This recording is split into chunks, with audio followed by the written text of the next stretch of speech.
ओम शांति।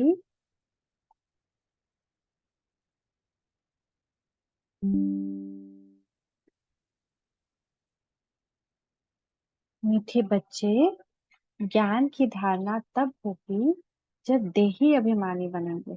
देही अभिमानी बनने वाले बच्चों को ही बाप की याद रहेगी। देही अभिमानी मतलब हम लोग आत्मा है। खाना खाते वक्त मैं आत्मा इस मुख के द्वारा खाना खा रही हूँ। मैं आत्मा इस हाथ के द्वारा ड्राइंग कर रही हूँ। है ना? ये आत्मा का ध्यान रहेगा कि मैं ये बिंदु हूँ, आत्मा हूँ।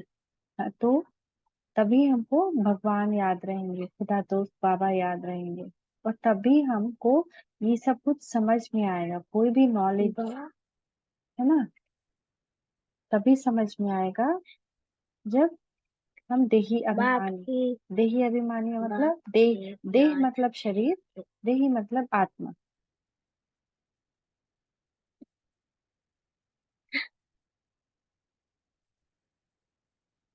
आवाज आ रहा है? वीडियो ऑन कर सकती हो? हाँ। करना बेटा। प्रश्न है, किस एक भूल के कारण मनुष्यों ने आत्मा को निर्लेप कह दिया? निर्लेप कह दिया माना गलत कर्म और अच्छा कर्म का कोई इफेक्ट नहीं आत्मा पे, ऐसा कहते हैं सब लोग। लेकिन भगवान आज हमको समझा रहे हैं कि नहीं, ऐसा नहीं है। मनुष्यों ने आत्मा सो परमात्मा कहा। हम लोग क्या मान लिया?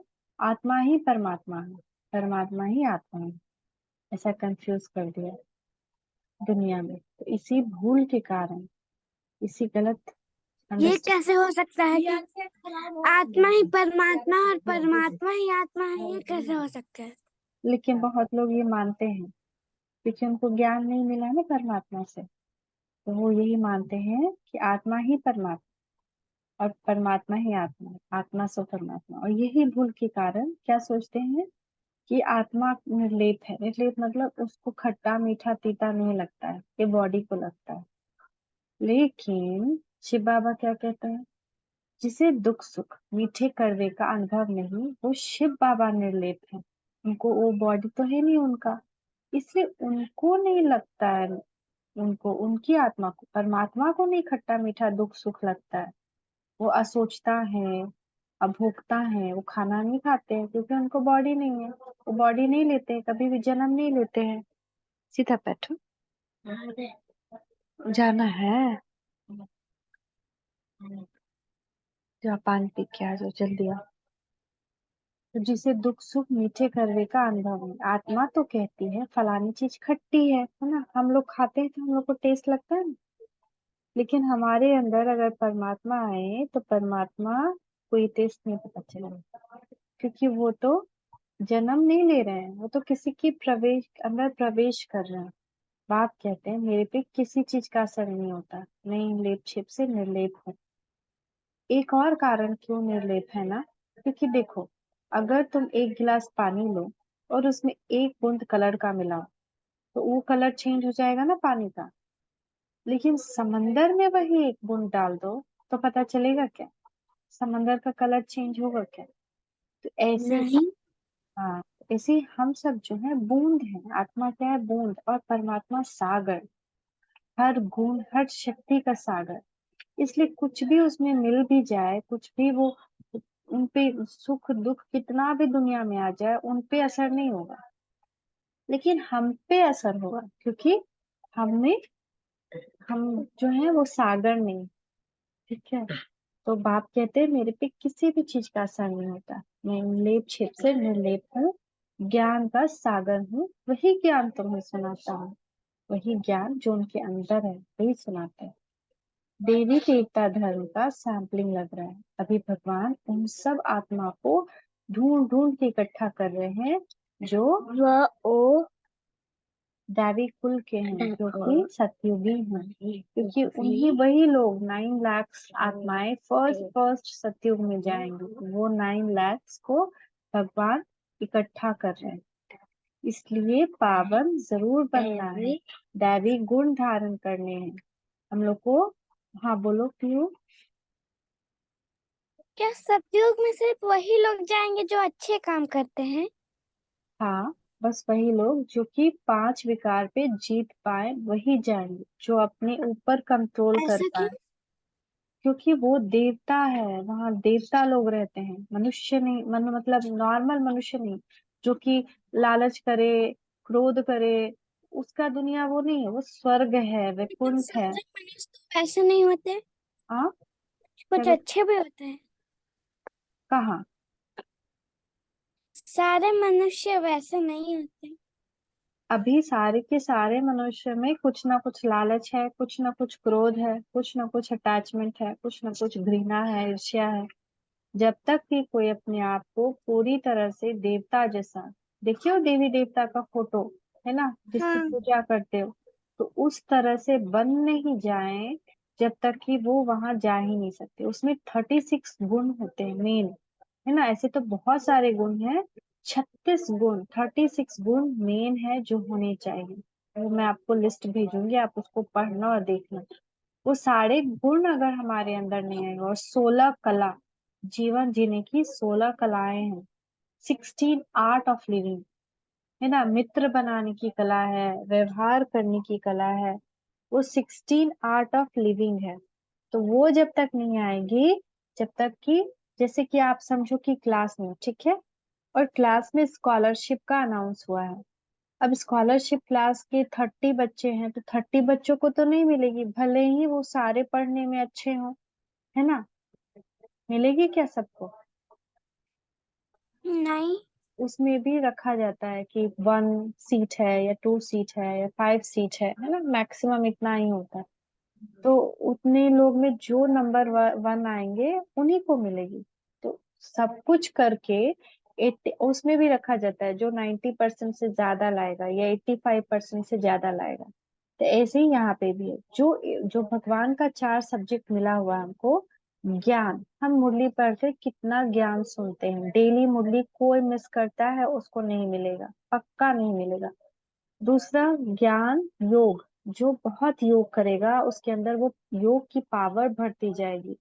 जैसे कि समझो कि आपको डेली एक एक कॉइन दिया जा रहा है, तो एक एक समझो कि योग के साथ 1 कॉइन ऑफ पावर आपको मिल गई।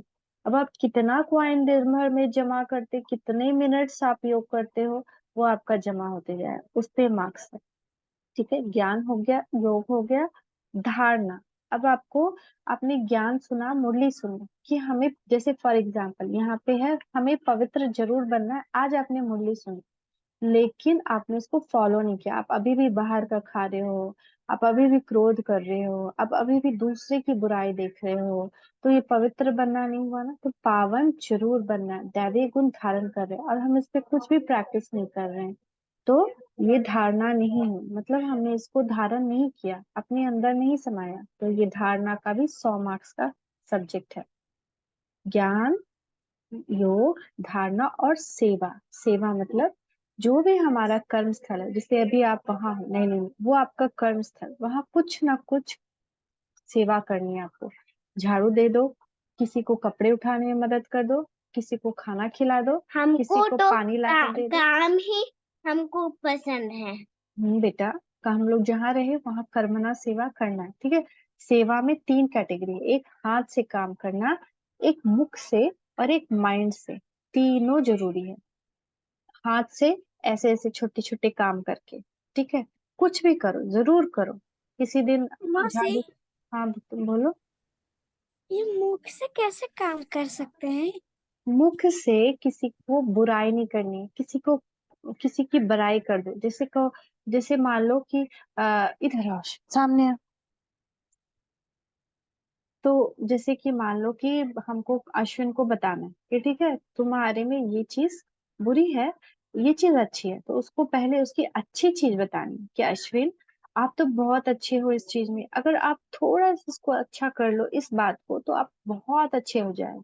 तो इससे क्या हुआ, हमने किसी को हर्ट नहीं किया, है ना। किसी को डायरेक्टली कुछ बोल देना, मुंह पे बोल देना, किसी की शिकायत करना, ये सारी सेवा नहीं होगी। लेकिन किसी के गुण को बनाना, उसको आगे बढ़ाना, जैसे तुम्हारे पास कियारा है, और वो थोड़ा सा ड्राइंग की, तुम्हारे नजर में वो ड्राइंग इतना अच्छा नहीं लग रहा है तुमको कि वो खराब है, लेकिन तुम फिर भी कहो वाह बहुत अच्छा किया रहा, तुम और भी अच्छा कर सकती हो। ये हुआ उसको आगे बढ़ाना। लेकिन हम करते नो कियारा it's not good it's bad, तो ये हो गया गलत कर्म। ये उसको उसके मनोबल को गिरा देगा।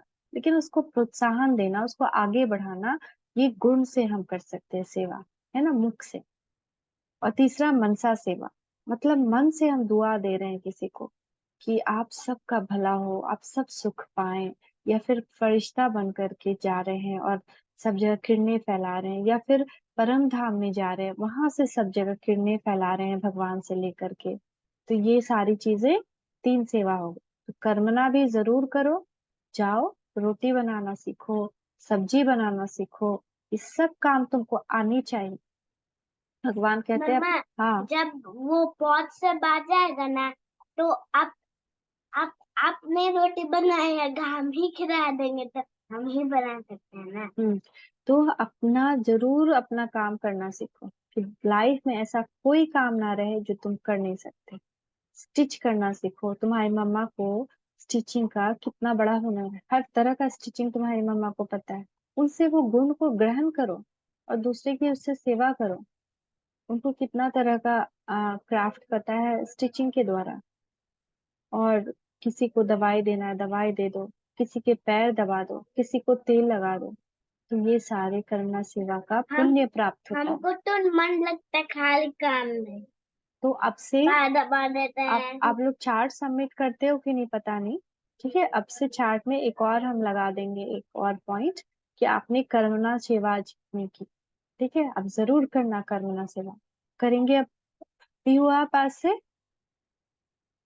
हम तो हम तो करते ही हैं सर। करना है और बताना है, ऐसे नहीं कि करते ही हैं और किसी दिन नहीं किए। डेली कर्मणा सेवा होना चाहिए, किसी को तंग नहीं होना चाहिए, बल्कि किसी की सेवा होनी चाहिए। किसी को तेल लगा दो, नानी को तेल लगा दो। हम नाना जी को, अगर नाना जी बोलते हैं कि बिना बोले भी नानी लेटी, थोड़ा सा सरसों तेल लेके, नानी लाई आपका नी पेन कर रहा है, हम लगा देते हैं आपको। या फिर ऐसे भी ऐसे ऐसे करके दबा दिए, पीठ दबा दिए, है ना। हम नाना जी कभी कभी बोलते हैं तो हम लगा देते हैं पेट में। तो पीहू आज से आपका कर्मणा, वाचा और मनसा सेवा होगा।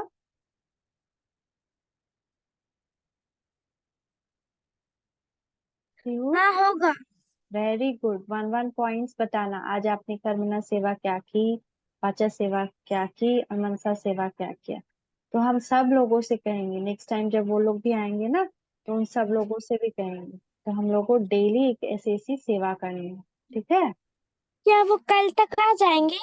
हाँ कल आएंगे, कल आना चाहिए। श्री कृष्ण तो फर्स्ट प्रिंस है विश्व का। वहाँ और कोई धर्म नहीं, अद्वैत राज्य है, फिर द्वैत हो जाती है, फिर अनेक प्रकार के धर्म स्थापन होते हैं। सतयुग के पहले प्रिंस है श्री कृष्ण। और वहाँ एक ही धर्म है, देवी देवता धर्म। यहाँ भी देखो कितने धर्म है, हिंदू मुस्लिम सिख ईसाई बुद्ध जैनिज्म दिस दैट, बहुत सारा हो गया। वहाँ सिर्फ एक ही देवी देवता धर्म, एक ही लैंग्वेज, हिंदी लैंग्वेज रहता है। और एक ही राज्य, यहाँ कितने सारे नेशन है। यहाँ इंडिया तो वहाँ पाकिस्तान, तो वहाँ अफगानिस्तान, तो अजबकिस्तान, तो वहाँ उज्बेकिस्तान। वहाँ एक ही राज्य रहेगा। ठीक है। देवी देवता धर्म प्राय लोप हो जाएगा, फिर अपने को देवता कहला नहीं सकेंगे। पतित कैसे सृष्टि अथवा श्रेष्ठ कहलाएंगे, बाप ही श्रेष्ठ बनाएंगे। अब जब सतयुग होता है, त्रेता होता है, उसके बाद जब द्वापर आता है, तो उस समय देवी देवता धर्म खत्म हो जाता है। फिर वहां से विकर्म स्टार्ट होता है, सब विकार में जाते हैं, फिर कोई देवता नहीं कहला सकते अपने आप को। पहले दो यस। युग पहले दो युग पवित्र है, और और और और दो युग में विकार। आधा दिन आधा रात। अभी आधा दिन आधा रात है। अभी कलयुग है और सतयुग भी आ रहा है। हाँ जैसे यहाँ और से माया सत्य, आ रही है और यहाँ से बाबा हम लोग को हटाने के लिए आ रहा है। हाँ, और सतयुग त्रेता दिन है और द्वापर कलयुग रात, क्योंकि वहां पे माया आती है, पांच विकार आता है। जैसे ही पांच विकार हमारे अंदर प्रवेश करता है, हमारी शक्ति खत्म हो जाती है। जब ड्रॉपर आता है तो 4 कला बचता है। जब द्वापर आता है तो हम 16 कला से 8 कला हो जाते हैं, 8 आधा हो जाते हैं, 16 से आधे हो जाते हैं, 8 8 कला बचती है। और जब कलयुग आते हैं तो 0, कोई कला नहीं बचती और हमारे जब पास। संगम युग में आते तो बाबा हम लोग को बदलते हैं। फिर से 16 कला के बनाते हैं, हाँ। है ना। तो हम लोग धीरे धीरे देखो यहाँ पे उतरे। सतयुग में 16 कला, फिर त्रेता में 12 कला, 14 कला, उसके बाद द्वापर में 8 कला, कलयुग में 0 कला, संगम युग धड़ाक से 16 कला। तो बाबा आते ही हम लोग को सीधे ऊपर जल्दी से पहुंचाते हैं, लेकिन संगम बाबा किक मार देते हैं हम लोग को ऊपर। हाँ, बाप घड़ी घड़ी कहते हैं, बच्चे देही अभिमानी बनो, उठते फिरते मुझे बाप को याद करो, समझो श्रीमत पर चल रहे हैं, वे आत्मा खा रही हूँ बाबा की यादें। खाओ तो देखो कि उनकी रेड लाइट गिर रही है तुम पे, उस रेड लाइट के अंदर खाओगे तो वो खाना जो है ना तुम्हारा नुकसान नहीं करेगा, और ऐसे खाओगे तो माया आ सकती है। ठीक है। याद से विकर्म विनाश होंगे, मंजिल है बड़ी भारी। इतना बड़ा पोजीशन कोई भी पढ़ाई से नहीं मिलता है ना, कहीं भी पढ़ाई से तुम लॉयर बन जाओ, वकील बन जाओ, डॉक्टर बन जाओ, मगर कहीं के राजा महाराजा बन जाओ, ऐसा कोई पढ़ाई दुनिया में नहीं, सिर्फ भगवान पढ़ाते हैं। योग कोई मासी का घर नहीं है। ये क्या हो गया कहावत, मासी का घर नहीं मतलब इजी काम नहीं। योग कोई इजी काम नहीं, इसमें ध्यान देना होता है। घड़ी घड़ी बाप कहते हैं, बच्चे देही अभिमानी बनो, उठते बैठते मुझे बुझ बाप को याद करो। उठते के साथ गुड मॉर्निंग बाबा, देखो बाप दादा को अपने सामने एक हग भी दे दो, उनको उनका ब्लेसिंग हैंड अपने ऊपर रख लो। फिर सोने के पहले योग करके 2 मिनट बाबा को अपना सारा दिनचर्या बता करके चार्ट सबमिट कर करके सोना। सारा बोझ उतार दो, ये लो बाबा, ये थैली है मेरे बुरे कर्म की और ये थैली मेरे अच्छे कर्म, दोनों आपको समर्पित। चित्र को भूल विचित्र बन, विचित्र बाप को याद करना है। ठीक है, ये फेस हमारा चित्र है, लेकिन हम आत्मा बिना चित्र के हैं, उसका कोई फोटो नहीं है ना। आत्मा लाइट है, लाइट का कोई फोटो नहीं होता, तो जिसका जब हम लोग यहाँ घर में निकलते हैं, जब सबको ये पता चल जाएगा पे दिखेगा तो हम लोग एक शाइनिंग स्टार दिखेंगे। हाँ, तो ये जो हम लोग हैं, चित्र का उल्टा होता है विचित्र, जिसका कोई चित्र नहीं। तो आत्मा विचित्र, परमात्मा विचित्र। तो मैं आत्मा विचित्र, विचित्र बाप की संतान हूँ। तो और क्या करना है, सबको आत्मा देखना है, आत्मा ही देख करके बात करना है। ठीक है। जब भी किसी को भी देख रहे हैं तो आत्मा देख करके बात करना है। अलौकिक, इसी को अलौकिकता कहते हैं। अलौकिक, अलौकिक जीवन की स्मृति द्वारा वृत्ति स्मृति और दृष्टि का परिवर्तन करने वाले मर्जीवा भवा। सबको देखना, सब आत्मा, सब एक ही परमात्मा की संतान, और एक ही फादर है, तो सब आपस में क्या हो गए, ब्रदर्स। तो कहते हैं ना, भारत चीनी भाई भाई, we all are brothers and sisters, prayers में गाते हैं ना स्कूल में। तो इसका यही अर्थ है, हम सब एक ही परमात्मा की संतान है, हम सब आपस में भाई भाई हैं। सदा शुद्ध फीलिंग में रहो तो अशुद्ध फीलिंग की फ्लू पास भी नहीं आ सकती। शुद्ध फीलिंग क्या है, कि मैं आत्मा हूँ, सतोगुणी हूँ, है ना। अशुद्ध फीलिंग क्या है, कि मैं देह हूँ, मैं फलाना हूँ, मैं मैं ठिकाना हूँ। देह में आ जाता है अहंकार, क्रोध, लोभ, मोह। तो अभी माया आके हम लोग को बीमार बना दिया और बाबा आके ठीक कर रहे हैं। तो माया ही हम लोग को बीमार बनाती है। फीलिंग, किसी चीज का फीलिंग आ जाना मतलब बीमार हो जाना। फीलिंग नहीं आना चाहिए, सदा शुद्ध फीलिंग में रहो। मैं प्रेम स्वरूप, ज्ञान स्वरूप, सुख स्वरूप आत्मा हूँ। भारत को अविनाशी खंड कहा जाता है। ये भारत है, बर्थ प्लेस पतित पावन बाप का। बर्थ क्यों कहते हैं? भगवान तो एक्चुअल बर्थ नहीं लेते, वो इनकारनेट होते हैं, अवतरण लेते हैं। मतलब वो ब्रह्मा के तन में, भ्रुकुटी में डायरेक्ट आ जाते हैं। वो कोई मामा के गर्भ में आकर के बच्चे के रूप में पैदा नहीं होते, लेकिन फिर भी वो आते तो हैं, भारत में ही आते हैं, इसीलिए उनको भारत को बर्थ प्लेस कहा जाता है। बाप कहते हैं, ये तो हो गया ना।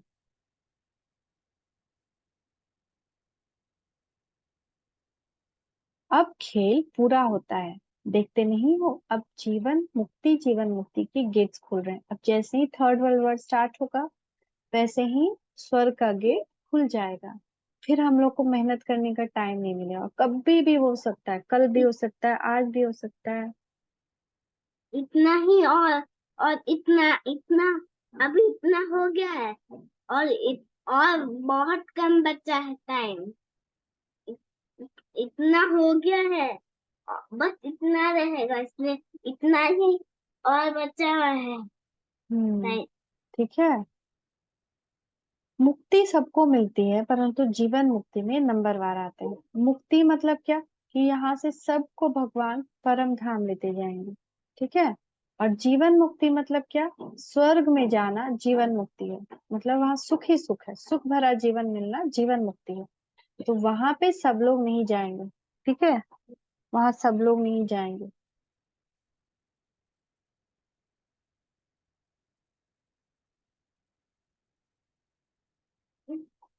तो जीवन मुक्ति ये है। ये देखो, यहाँ जाना जीवन मुक्ति है। कितना सुंदर जगह है वहाँ, बहुत सुंदर है, बहुत सुंदर, बहुत ही सुंदर दुनिया है।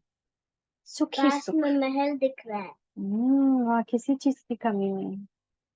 लेकिन जो जितना पढ़ेगा, अगर कम पढ़ेगा तो वहां तो जाएंगे, तुम भी जाओगे, हम भी जाएंगे, अश्विन भी जाएगा, नानी भी जाएगी, मम्मी भी जाएगी तुम्हारी, सब लोग जाएगा। लेकिन जो जितना मेहनत करेगा उतना बड़ा राजा बनेगा, नहीं तो राजा का नौकर चाकर बनेगा। तो सोच लो हमको क्या बनना है। 5 स्वरूप का अभ्यास होना चाहिए, चारों सब्जेक्ट पूरा होना चाहिए, समान में रहना है, 5 विकार कंप्लीटली हटा देना है।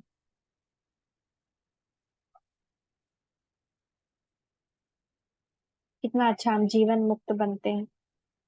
न खाते हुए को हम खा रहे हैं। अब खेल पूरा होता है, यो कोई मासी का घर नहीं है, याद से विकर्म विनाश होंगे। गीता का सदगति दाता भगवान एक शिव है। ठीक है। चलो, ये हुआ। अब हम लोग एक आर्ट देखेंगे, उसके बाद 5 मिनट योग करके चलेंगे। तो ये है ना, ये एक मधुबनी पेंटिंग है। तो आपको पता है मधुबनी पेंटिंग के बारे में? नहीं। मधुबनी पेंटिंग में ज्यादा क्या होता है, लाइंस होते हैं। ठीक है। तो लाइंस ड्रॉ करना। तो इस ये मैं लिंक भेज दूंगी आपको। ठीक है। ये ऐसा एक पेंटिंग आएगा, इसमें लाइंस देखो, ज्यादा लाइंस है।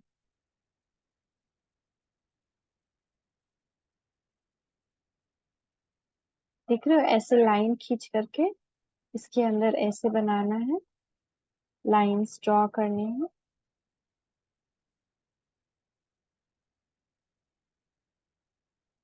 फिर डबल डबल लाइन, इसके ऊपर फिर ट्रिपल लाइन,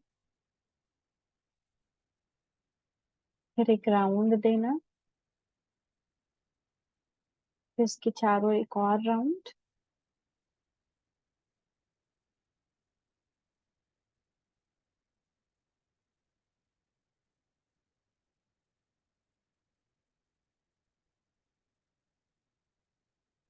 इसका खासियत देख रहे हो, कहीं पे भी डबल डबल लाइन होता है।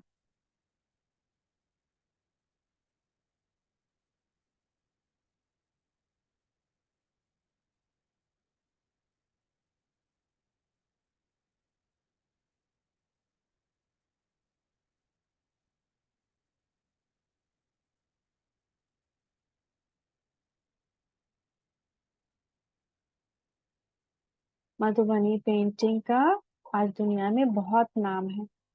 एक एक पेपर 600 700 कार्ड मिलता है मधुबनी पेंटिंग का।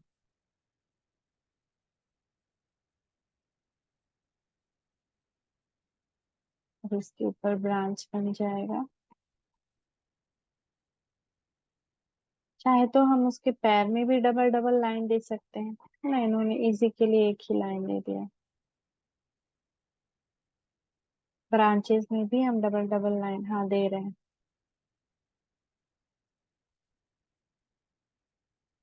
डबल डबल इसमें क्यों रहता है? क्योंकि वही इसका खासियत है, उसी के अंदर डिजाइन भरा जाता है, इसमें पैटर्न्स भरे जाते हैं।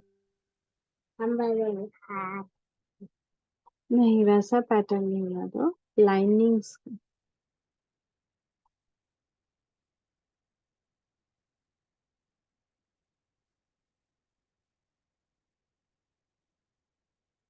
है ना इजी पीहू? ये कलर किसे करना है?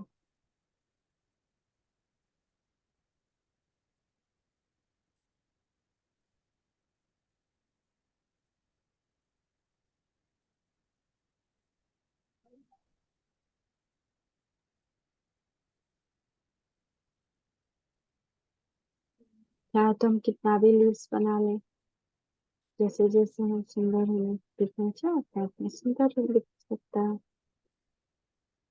ये अंकल तो कोई कंप्यूटर से किए हैं, लेकिन हम स्केच पेन से या ब्रश से कर सकते हैं, या पेंसिल कलर से, क्रेयॉन से।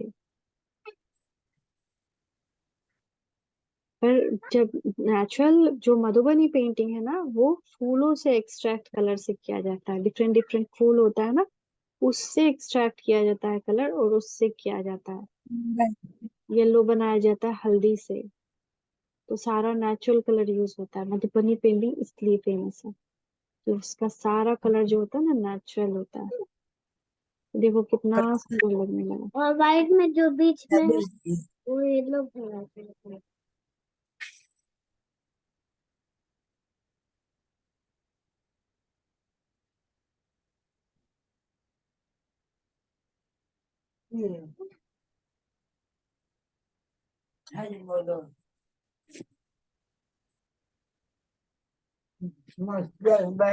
Natural natural paint natural Madhubani painting दिखाइए।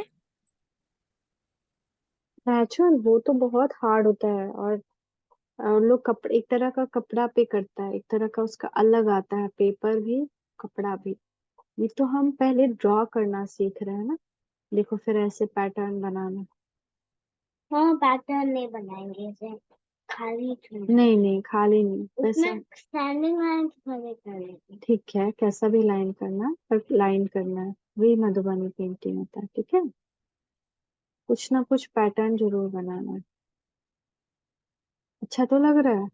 कहाँ नहीं कलर का लाइन कर दे तो अच्छा नहीं यही लगेगा। तो मधुबनी पेंटिंग है, तुम किया तो अच्छा लगा कि नहीं? ब्लैक ब्लैक,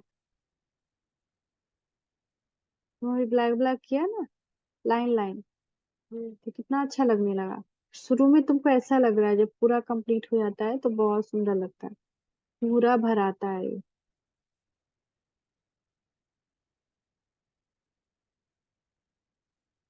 कितना अच्छा लग रहा है। नहीं बहुत। वाइट इतना अंकल छोड़े बाहर वाला लाइन में। वाइट छोड़े नहीं है बेटा, वो पैटर्न है वैसा ही। वाह, डॉट तो और ब्यूटीफुल कर दिया।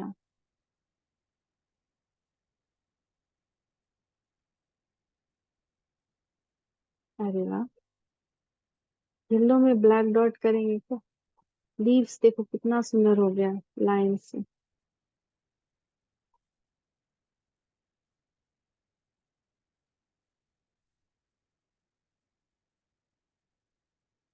सब कुछ इसमें भरा होना चाहिए, समझा लाडो? तो लेकिन नहीं दिखा था जब इससे था। था। नहीं और ये बैकग्राउंड भी भरा हुआ था। अभी बैकग्राउंड भी भरी, देखो अंकल भर दी।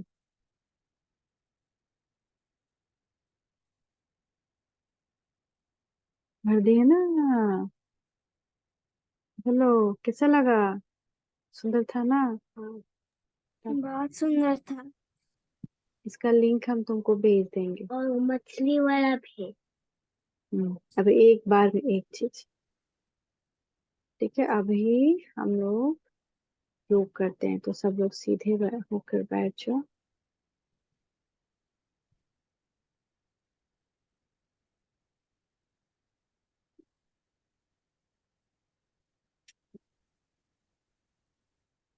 समझा।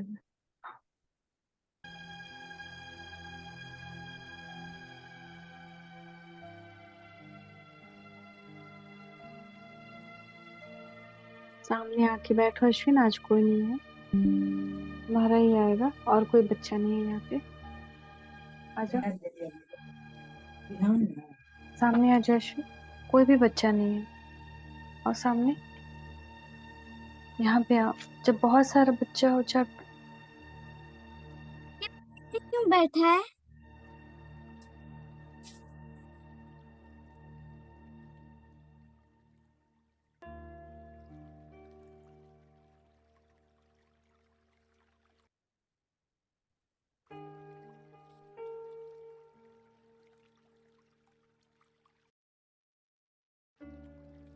मौसी,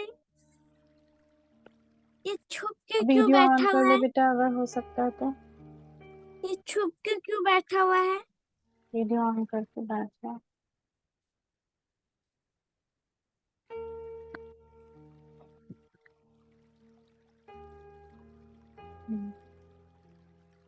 ओम शांति, ओम शांति, ओम शांति।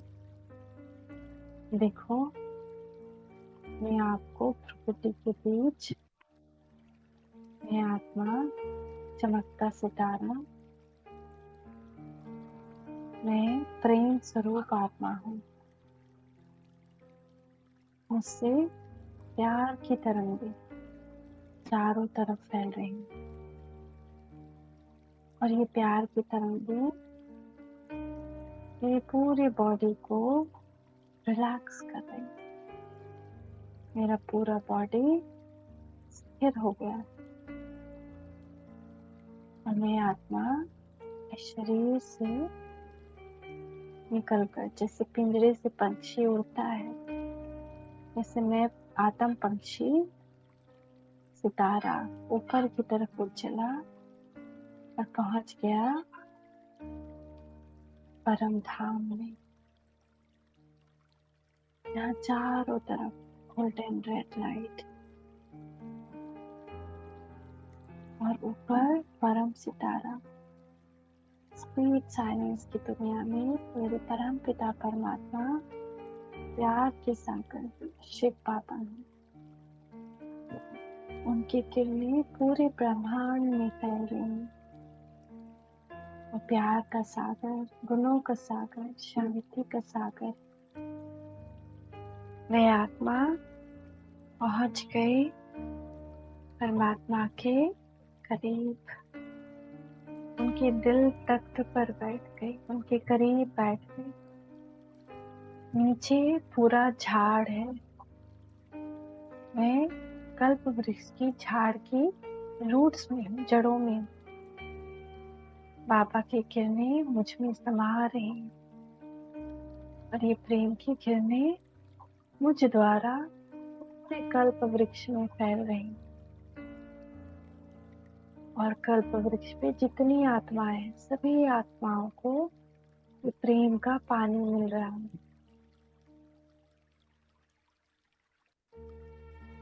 ये प्रेम का पानी हर आत्मा को परमात्मा के करीब खींच रहा है, उनको परमात्मा के प्यार का एहसास दिला रहा है। उनका खाली हृदय परमात्मा प्रेम से भर गया है, जिससे उनके सभी आत्माओं के अंदर सहनशीलता, मधुरता, एकता आ रही है। सभी परमात्मा प्रेम से एक प्यार के बंधन में बंध गए, सभी एक परिवार हो गए, बिछड़े सब साथी मिल गए। बाबा हमें बहुत सारे आशीर्वाद और दुआएं दे रहा है, बहुत सारी शक्तियां दे रहा है। आपका प्यार मुझ पे फव्वारे की तरह पड़ रहा है। मैं परमात्मा से कंबाइंड, मैं शिव शक्ति हूँ। प्यार, मास्टर प्यार का सागर हूँ। और मैं बाबा के साथ कंबाइंड होकर नीचे की तरफ आ रहा, चारों तरफ इस प्रेम की किरणों को बिखेरते हुए प्रकृति के पांचों तत्व इस परमात्मा प्रेम को अपने अंदर समा रहे हैं। धरती, आकाश, जल, वायु, अग्नि सभी परमात्मा प्रेम में मगन हो रहे हैं। भटकती आत्माओं को भी परमात्मा प्रेम की किरणें मुक्ति, जीवन मुक्ति का रास्ता दिखा रही है। अब मैं आत्मा नीचे आ रही हूँ और आकर बैठ गई अपनी भ्रुकुटी के बीच में। और बाबा मेरे मस्तक के ऊपर अपनी प्रेम की किरणें बिखराते हुए, इन प्रेम की किरणों से मेरे चारों तरफ बहुत सुंदर प्रेम का आभा मंडल बना है। ये पवित्र प्रेम हर एक आत्मा को सुख शांति की अनुभूति करा रहा है, उनके हृदय को सुकून पहुंचा रहा है, उनका हृदय मजबूत हो रहा है। सामना करने की, सहन करने की शक्ति आ रही। मेरी आत्मा वापस देह में रहते हुए परमात्मा से कंबाइन महसूस कर रही।